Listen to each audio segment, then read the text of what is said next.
Assalamualaikum warahmatullahi wabarakatuh.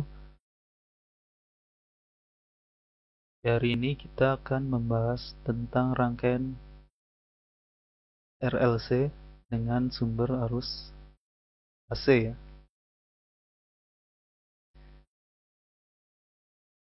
Kembali ke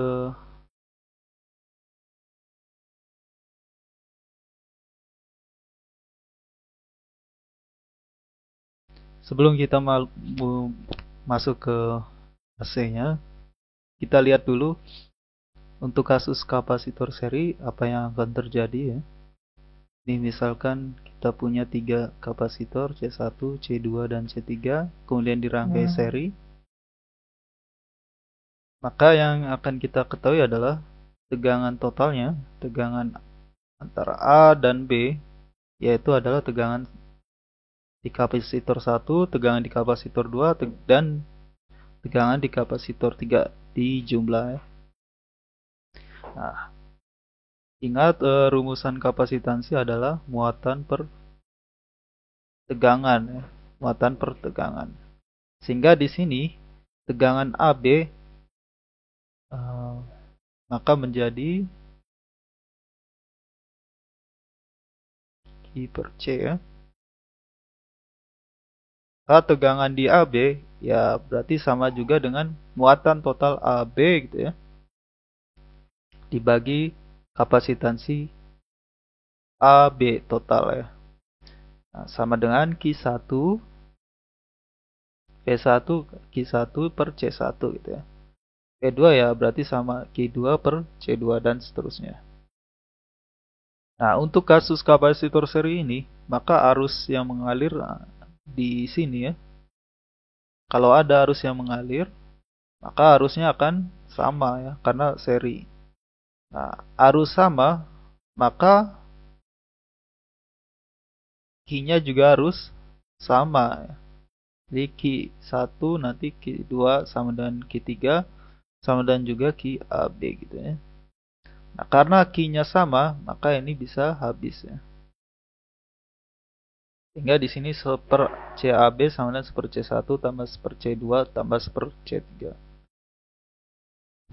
Nah, jadi untuk kapasitor seri ini rumusannya seperti ini. Lalu untuk kapasitor paralel, nah dari sini yang akan kita ketahui adalah arus yang mengalir tentunya I1 ya, I2 dan I3 ya. Di I1, I2 dan I3. Kita tahu I dan muatan itu ada hubungan relasinya ya. Sehingga muatannya pun sama gitu ya. Muatannya pun jumlah antara arus yang mengalir. Berarti Q1 di sini muatan yang di C1 tambah muatan di C2 tambah muatan di C3. Nah, sehingga di sini muatan berarti muatan sama dengan V kali C ya. Jadi berarti tegangan di C1 dikali C1-nya gitu ya. Q2 berarti tegangan di C2 dikali C2 dan seterusnya. Atau penggantinya hambatan kapasitas penggantinya berarti CAB ya. Diukur dari tegangan AB. Lalu kita pahami bahwa ini kan satu titik ya, satu node. Nah, karena ini satu node, sebetulnya tegangan di titik ini maupun titik ini nilainya sama ya. Jadi V1 sama dengan V2 sama dengan V3 sama dengan VAB gitu ya. Maka ini habis. Habis. Sehingga CAB sama dengan C1 tambah C2 tambah C3 dan seterusnya bila ada lebih dari 3 kapasitor gitu ya.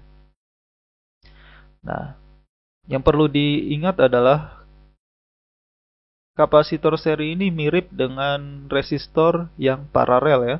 Sedangkan yang kapasitor paralel ini lebih mirip dengan resistor yang di seri. Coba kita lihat untuk induktor ya. Nah, untuk induktor misalkan ada 3 buah induktor dengan masing-masing induktansinya L1, L2, dan L3. Maka tegangan AB ya, bisa kita cari dari menjumlahkan semua tegangan di komponen ya. Berarti V1 tambah V2 tambah V3. Kemudian ingat rumusan induktansi itu adalah tegangan sama dengan induktansi kali dI dt ya. Arus yang mengalir ya. Arus yang mengalir terhadap waktu, laju arus yang mengalir terhadap waktu. Sehingga VAB menjadi LAB kali DI dt. V1 juga sama ya, L1 DI dt, L2 V2 L2 DI dt dan seterusnya. Kemudian arus yang mengalir di rangkaian seri ini akan sama ya, artinya ini sama. Sehingga LAB induktansi penggantinya adalah L1 tambah L2 tambah L3. Jadi dijumlahkan ya. Nah, hubungannya ini seperti resistor ya. Jadi resistor seri kan dijumlah. Nah, ini juga induktor seri juga dijumlah ya. Nah, bagaimana kalau induktor ya. Induktor paralel ya. Nah, berarti ya sama saja seperti tadi ya. Jadi kita identifikasi. Nah, di sini yang berbeda adalah arus ya yang mengalir ya. Jadi arus ya yang mengalir beda. Maka arus totalnya IAB ya, sama dengan arus masing-masing ya, dijumlah. Nah, sehingga arus terhadap waktu ini berarti sama dengan V per L ya, V per L. Kemudian ini juga sama V per L, V per L dan seterusnya. Nah, lalu kita ingat kembali bahwa titik ini nodnya sama, sehingga tegangan V1, V2, V3 ini sama dengan VAB. Karena ini sama ya tentu saja hilang. Sehingga induktansi paralel penggantinya menjadi 1 LAB sama dengan 1 L1 tambah 1 L2 tambah 1 L3 dan seterusnya. Nah, ini juga rumusannya mirip dengan resistor paralel ya. Oke, selanjutnya kita masuk ke AC-nya. Jadi kita punya rangkaian AC. Nah, sebelum itu kita perlu paham betul ya. Jadi manakah yang merupakan tegangan AC. Jadi kita punya misalnya grafik ya, grafik tegangan terhadap waktu ya. Tegangan terhadap waktu.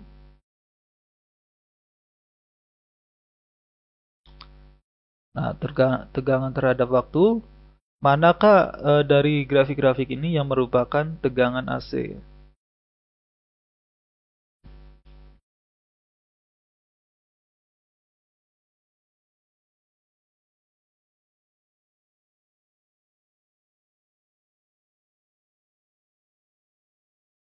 Sudah ketemu jawabannya? Oke, maka kita akan bahas.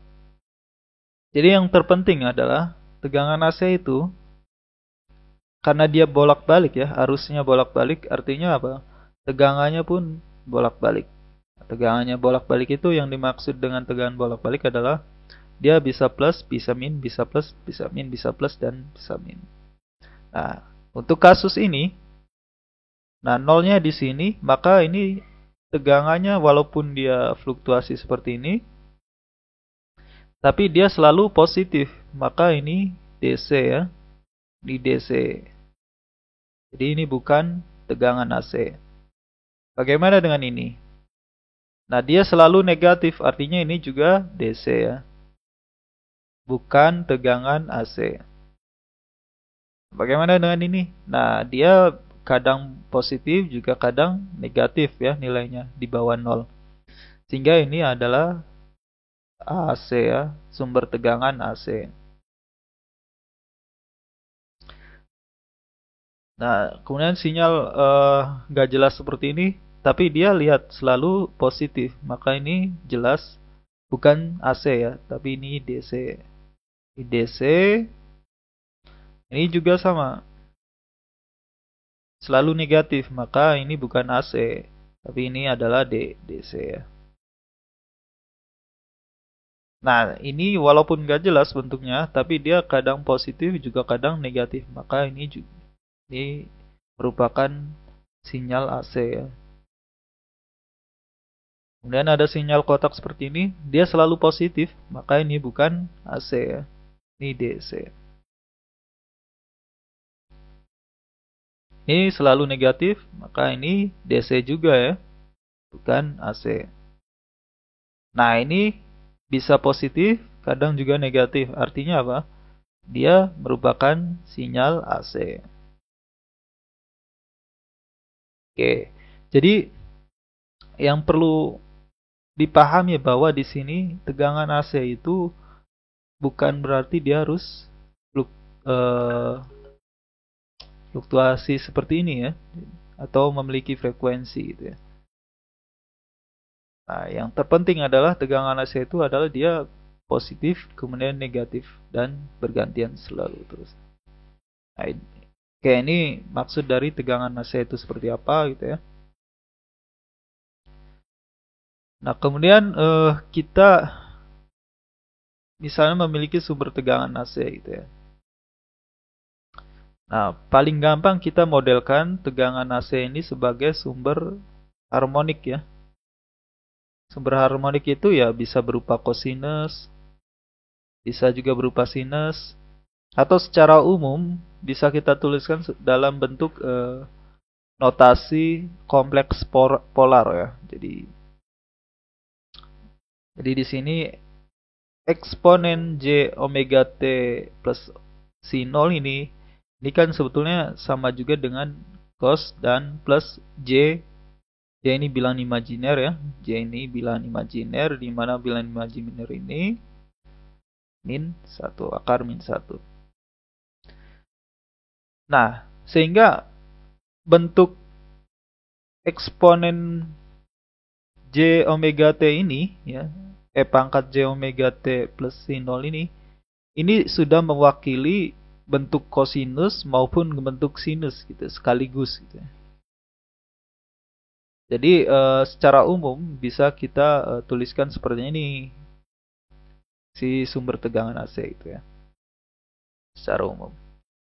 Nah, ini yang akan kita bahas untuk analisisnya ya, analisisnya.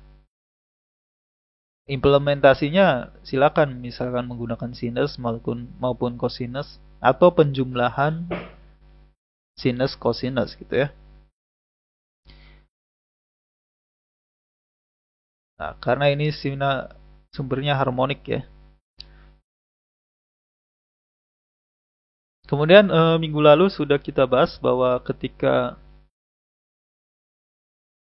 C dipasang di sumber AC gitu ya, sumber AC, maka ini akan menghasilkan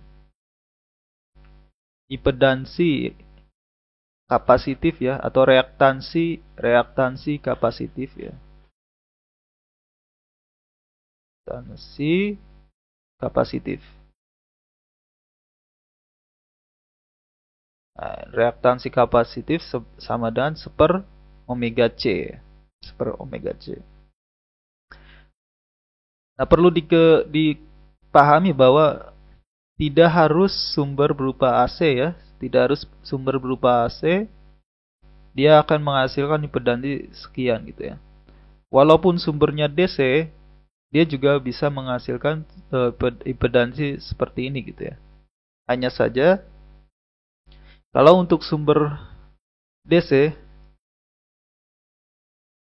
yang konstan ya, maka frekuensinya kan sangat sangat sangat kecil ya.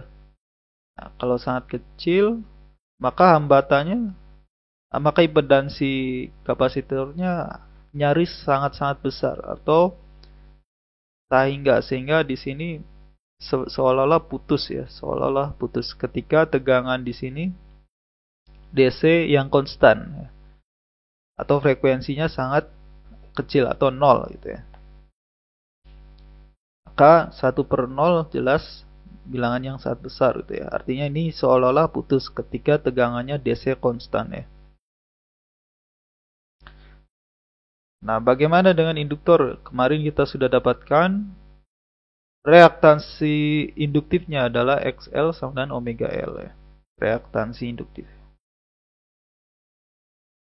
Induktif. Reaktansi induktifnya omega L. Nah, juga sama, dia tidak harus sumbernya AC ya, dia berlaku XL sama dengan omega L gitu ya. Walaupun sumbernya DC, ini juga rumusan ini berlaku ya. Nah, kalau sumber DC memiliki frekuensi yang sangat kecil ya, artinya misalnya DC konstan, maka frekuensinya 0 gitu ya. Nah, kalau frekuensinya 0, maka induktansi reaktansi induktansinya sama dengan 0 ya. Atau kalau ini impedansinya 0 ya, maka ini seolah-olah short ya. Jadi seolah-olah short. Jadi ketika RL ini kita hubungkan dengan sumber DC, maka L ini seolah-olah short ya. Seperti yang kemarin kita dapatkan itu ya. Jadi dalam kondisi tunak, L ini akan short ya untuk sumber DC. Nah, kemarin juga kita dapatkan bahwa kapasitor ketika dalam kondisi tunak ya, maka dia seolah-olah open ya, seolah-olah open circuit ya. Nah, ini rumusan ini berlaku ya, umum ya. Tidak harus sumbernya berupa sumber AC gitu ya. Jadi sumbernya DC pun ini tetap berlaku.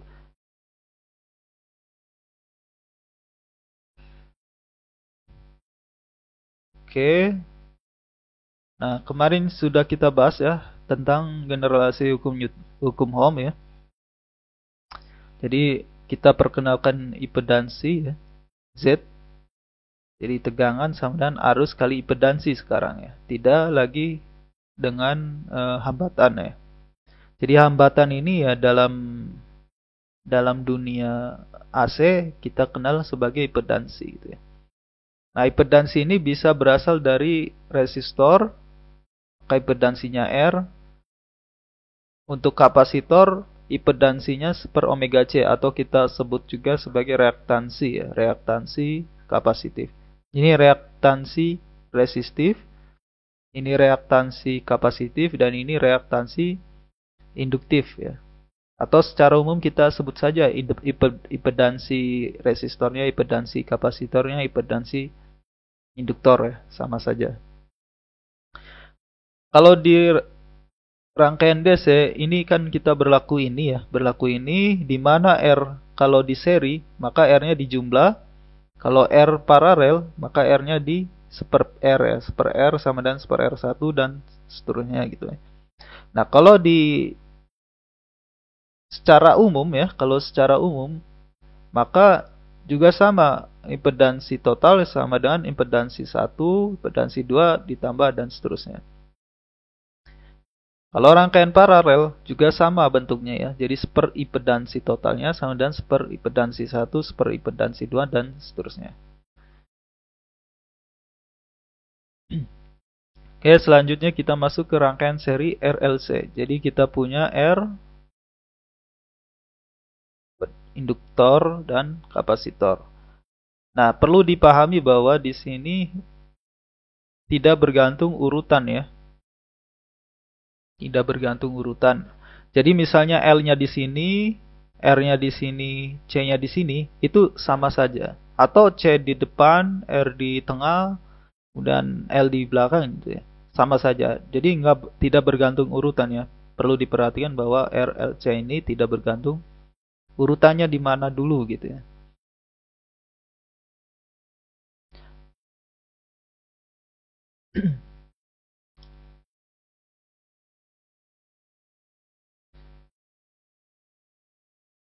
Nah, oke, selanjutnya kita lihat impedansinya ya.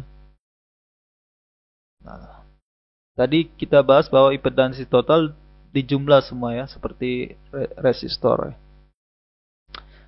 Maka di sini impedansi totalnya adalah impedansi dari R ditambah impedansi dari L ditambah impedansi dari C ya. Nah, perhatikan di sini masih dalam bentuk kompleks ya. Jadi masih dalam bentuk kompleks sehingga di sini ZR sama dengan R ya, R ya. Kemudian ZL,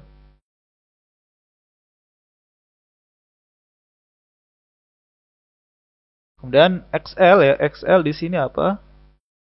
XL itu adalah J omega L di mana omega L-nya itu XL ya. Jadi J omega XL. XL masih kompleks ya. Ini sama dengan J kali XL. Sedangkan XC-nya, XC kompleks ya, XC kompleks ini seper J omega C. Nah, omega C-nya ini adalah XC ya, seper omega C-nya ini adalah XC. Sehingga eh, di sini XC per J. Nah, kalau kita perhatikan, ini kan J di bawah ya. J kalau naik ke atas maka sama dengan, ingat ya, J per J bilangan kompleks ini sama dengan minus J ya kalau ke atas.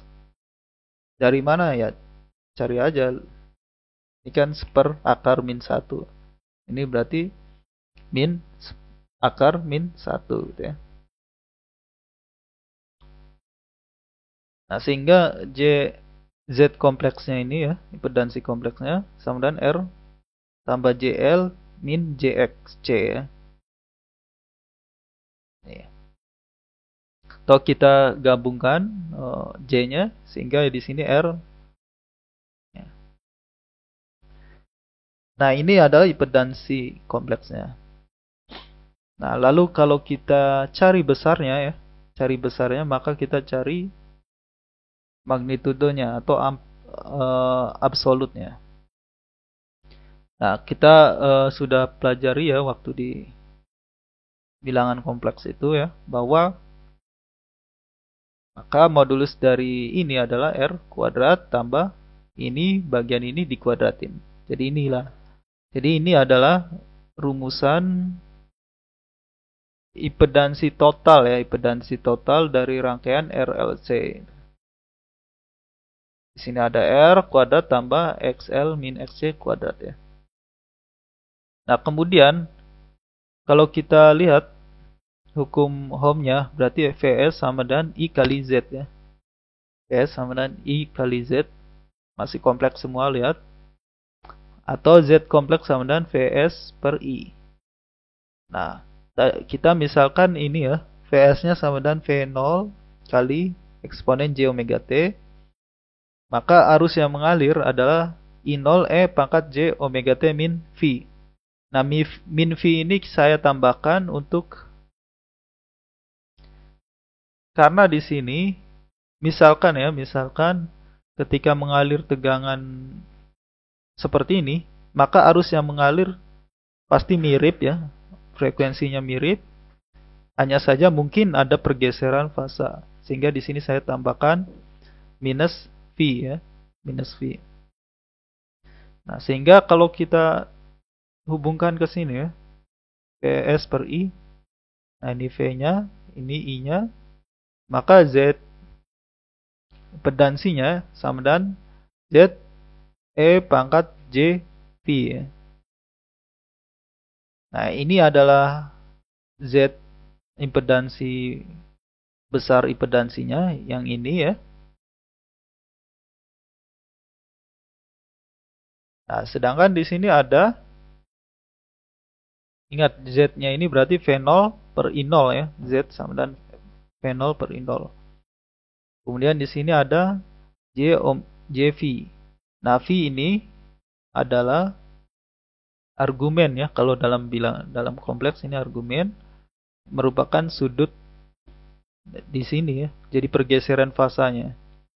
Nah, pergeseran fasanya ini bisa dicari dari tan phi ya. Tan phi sama dengan bagian kompleks ya. Bagian kompleks dibagi bagian imajiner. Nah, di sini bagian kompleksnya adalah apa?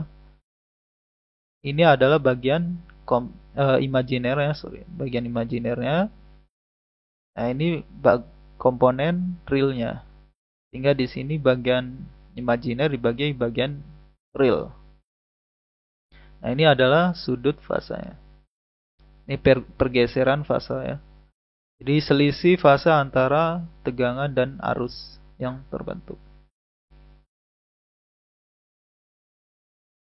Nah, jadi kita rangkum, misalkan Vs-nya seperti ini, I-nya seperti ini, maka impedansinya menjadi seperti ini. Dengan Z adalah ini ya, besarnya. Kemudian V-nya adalah ini ya. Nah, kalau kita gambarkan, maka Vs ya, maka I-nya, lihat Vs-nya di sini 0 ya. Sudutnya berapa di sini? 0. Di sini min V, artinya apa? Si I ini tertinggal sejauh min V ya.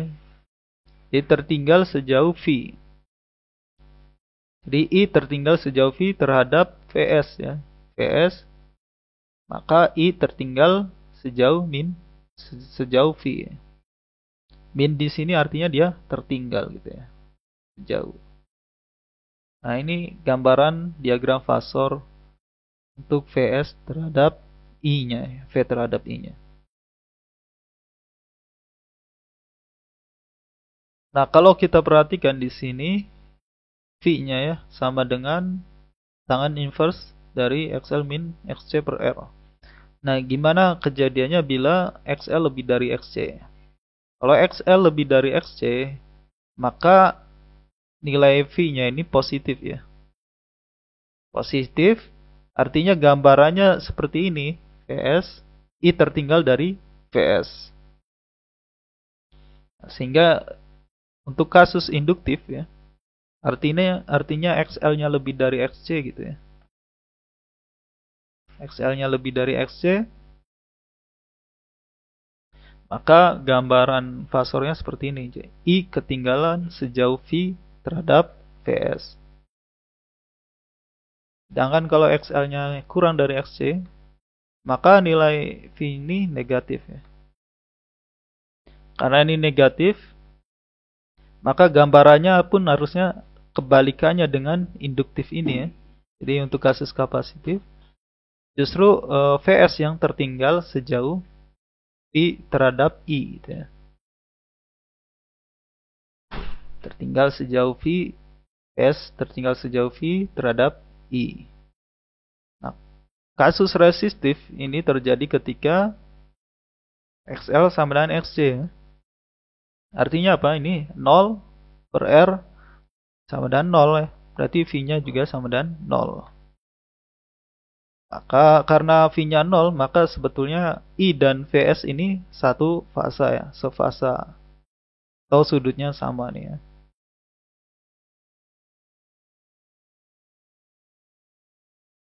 Nah, kemudian untuk kasus ya, kasus kapasitor murni, artinya misalnya rangkaiannya hanya ada C gitu ya. Artinya XL-nya nggak ada, R-nya juga nggak ada. Kalau kita hitung ternyata nilainya V-nya ya. Berarti kan ini 0 dikurang XC bagi 0 ya. Artinya minus ya. Minus tahingga. Nah, minus tahingga ini nilainya min 90 derajat. Sehingga untuk kasus kapasitor murni ya, maka kapasitor murni, maka tegangannya tertinggal 90 derajat dari I ya, arus. V tertinggal 90 derajat dari I. Nah, kalau induktor murni, induktor murni, berarti X, C, dan R-nya ini nggak ada gitu ya. Maka kalau dihitung dia V-nya 90. Artinya arus tertinggal 90 ya. Arus tertinggal 90 derajat dari PS gitu ya. Nah, kalau resistor murni jelas ya, ketika ini 0 ya, induktor dan kapasitornya nggak ada, maka V-nya 0. Jadi resistor murni maka sefasa ya antara Vs dan I-nya. Jadi tegangan dan arus sefasa.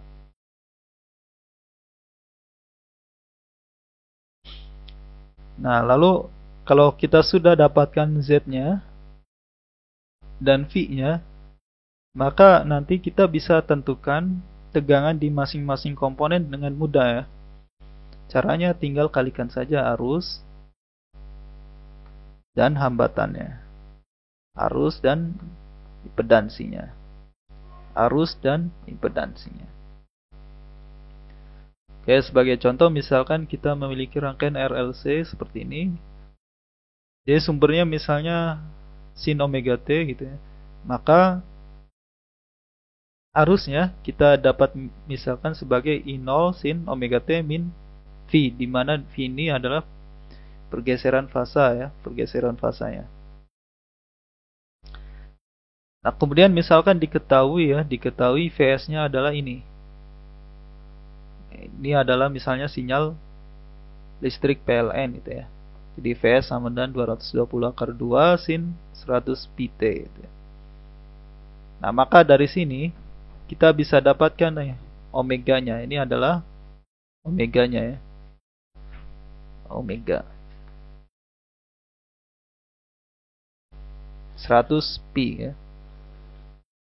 Omeganya 100 pi. Sehingga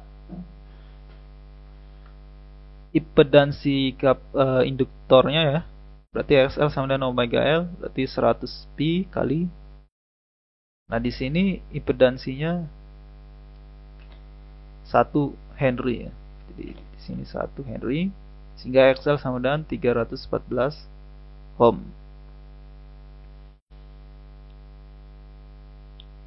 Kemudian ini XC ya, ini XC.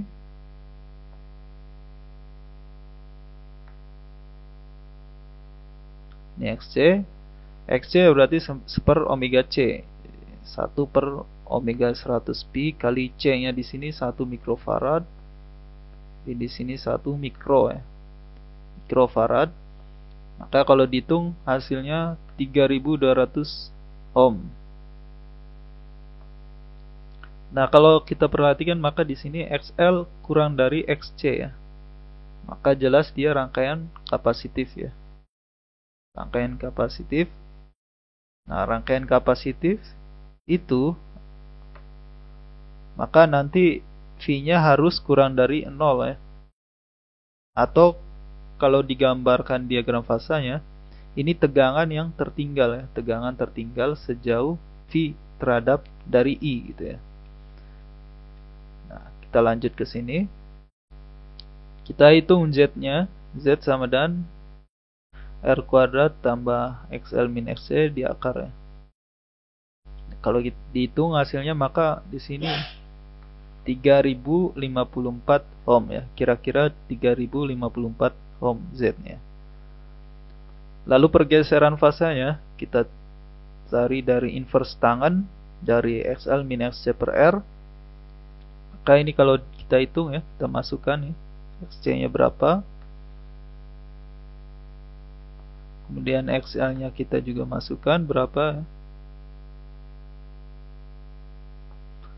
Maka kalau dihitung ini sekitar minus 1,24 radian. Jadi defaultnya dia satuannya radian.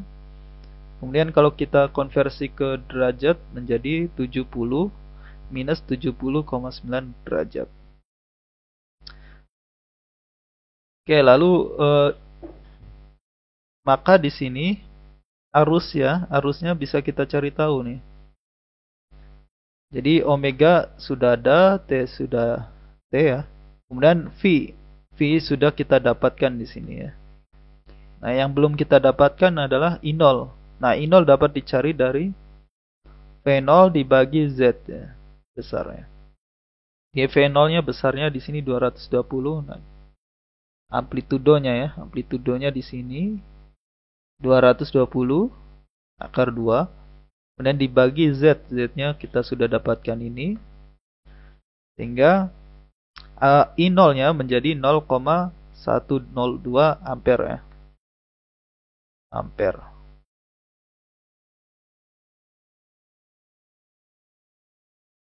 Misalkan ini volt ya, volt. Ini kan ohm. Volt per ohm sama dengan ampere. Sehingga IS-nya menjadi I0 kali sin 100 omega. Ini omega T ya. Dikurang V. Nah, berarti I0-nya sudah didapat ini. Omega T. Kemudian min V-nya adalah min 70. Min jadi plus. Plus ya. Nah, kalau kita perhatikan karena ini plus ya, plus 70, artinya arus lebih dulu ya, arus mendahului tegangan ya. Jadi arus nanti mendahului tegangan.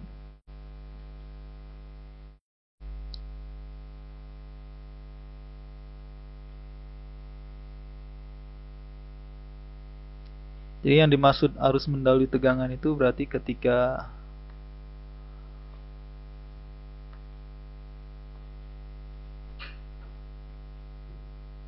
anggaplah ini arus mulai dari sini gitu ya.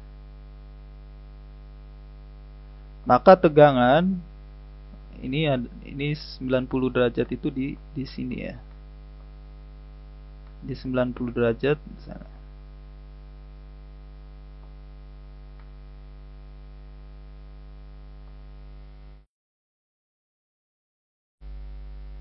Ini tegangan ya, ini tegangan.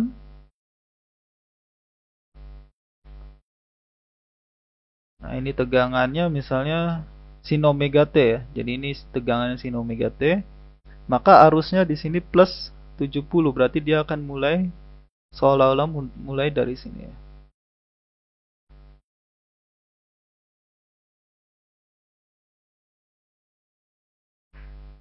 Nah, atau kalau kita teruskan di sini.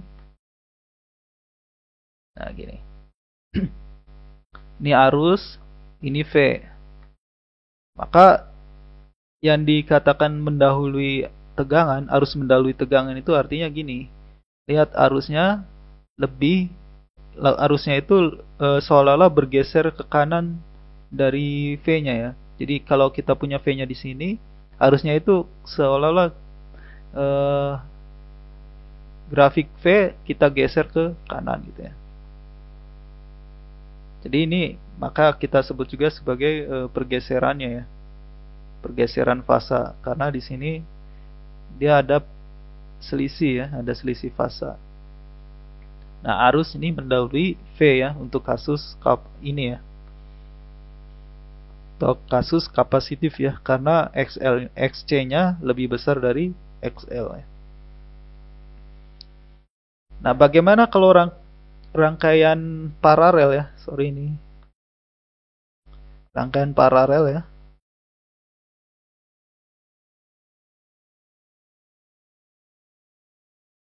Paralel. Jadi rangkaian paralel dari RLC ya. Ya sama pengerjaannya. Maka kita punya rangkaian paralel seperti ini. Maka impedansi totalnya adalah seper Z ya. Jadi impedansi totalnya pun seper Z.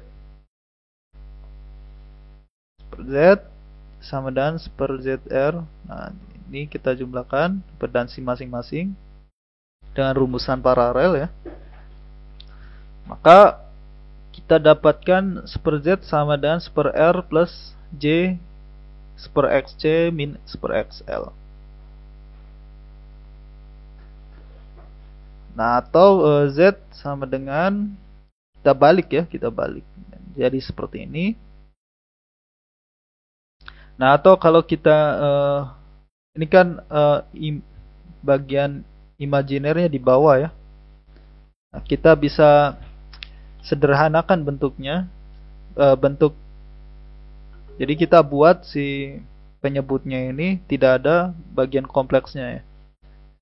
Dengan cara apa? Biasanya dikalikan dengan sekawannya ya, dikali sekawan ya. Artinya dikali per R min J bla bla bla dibagi per R min J per X C min per XL ya. Dikali sekawannya, maka didapatkan Z-nya seperti ini. Atau kalau dicari modulusnya ya, dicari besarnya dari bilangan ini, maka ini sama dengan seper akar seper R kuadrat tambah seper XC min seper XL kuadrat ya. Nah, ini adalah bentuknya ya. Bentuk Z-nya. Nah, lalu VS-nya bagaimana? Sama ya. Tadi kita dapat seperti tadi ya. Kita mau mencari ini ya, mencari pergeseran fasanya. Nah, pergeseran fasanya seperti apa kalau paralel? Maka sama ya, bentuknya berarti tangan inverse ya. Jadi tangan dari bentuk ini dibagi bentuk bagian real ini ya, bagian imajinernya dibagi bagian realnya ya. Sehingga ini menjadi seper XL min seper XC dibagi seper R ya.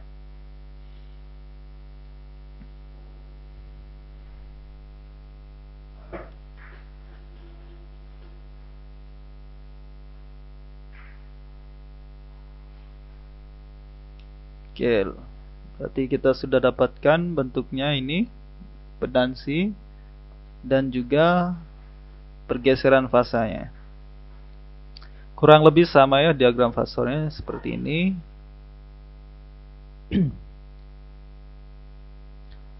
Nah, kemudian daya pada rangkaian AC.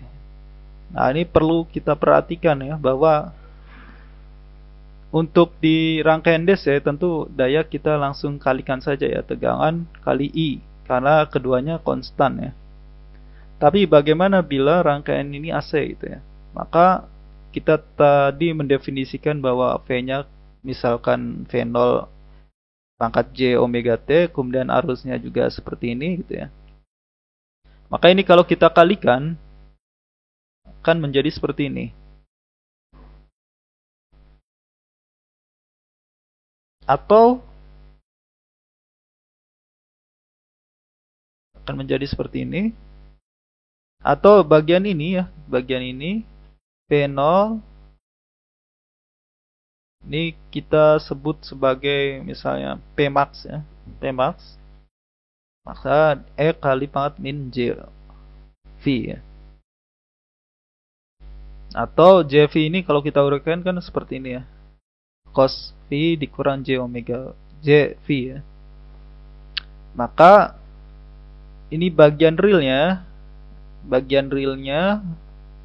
P real sama dengan P max cos V ya.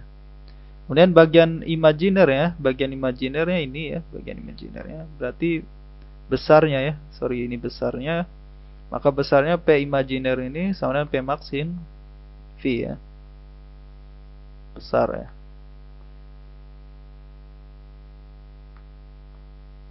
Ini besarnya ya, besar. Sehingga kalau kita perhatikan ya, daya real ini adalah daya yang kita ukur ya. Daya yang kita ukur dengan P max ini daya sebetulnya ya, daya sebetulnya yang terpakai gitu ya. Nah, di sini ada cos theta ya. Ternyata ada cos theta. Artinya apa? Daya yang terukur dan daya yang sebetulnya terpakai ini bisa berbeda. Nah, peril ini bisa kita sebut sebagai daya nyata. Dan ini yang imajiner ini kita sebut sebagai daya semu. Dan Pmax-nya ini daya aktif ya. Dan tetanya adalah faktor daya. Jadi cos theta ini faktor daya. Nah, faktor daya ini penting ketika rangkaiannya misalnya induktif atau kapasitif gitu ya, sehingga muncul ada pergeseran fasa. Karena ada pergeseran fasa, maka di sini muncul faktor daya. Nah, ini bisa merugikan ya. Jadi kalau faktor dayanya cukup kecil gitu ya, nah, maka nanti akan perlu koreksi yang cukup ya. Jadi dalam kWh meter yang ada di rumah itu selain mengukur daya gitu ya, diukur juga ini ya faktor daya gitu, faktor daya untuk mengoreksi hasil pembacaannya. Di sini akan hasil pembacaannya itu harus dikoreksi, ada faktor cos theta-nya ya, cos V-nya ya. Nah, kalau dalam industri ini penting ya. Kalau dalam industri nanti ada aturan, misalnya kalau faktor dayanya kurang dari nilai tertentu yang ditetapkan oleh PLN gitu ya, maka ada biaya tambahan gitu ya, ada denda. Sehingga bagaimana caranya menghindari denda dari faktor daya ini adalah dengan menghilangkan pergeseran fasanya ya. Sehingga umumnya dalam industri-industri yang banyak motornya seperti itu ya, ada motor-motor induktif gitu ya, maka mereka memasang kapasitor bank ya untuk ini ya, untuk mengcancel si pergeseran fasanya, sehingga faktor dayanya menjadi mendekati 1 gitu ya.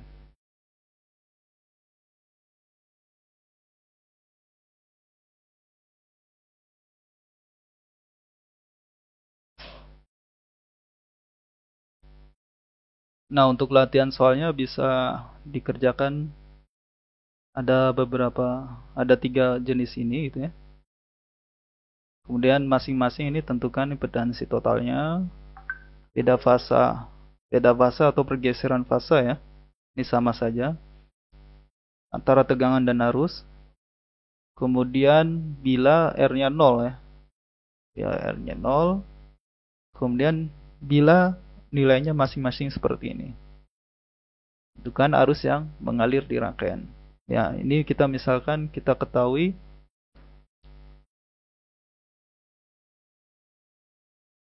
PS-nya 220 cos omega T. Nanti I-nya berapa gitu ya. Tentu ingat ya. Jadi I-nya sama dengan I0 ya. Dikali, karena ini cos, maka I-nya juga harus cos gitu ya. Cos omega T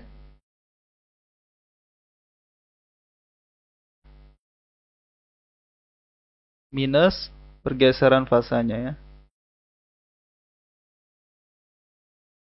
Oke, nanti pergeseran fasanya dihitung dengan mencari Z-nya dulu ya, mencari Z-nya dulu dan seterusnya. Nah, latihan soal ini tidak dikumpulkan, tapi silakan dikerjakan secara mandiri ya. Oke, untuk materinya sampai sekian, terima kasih.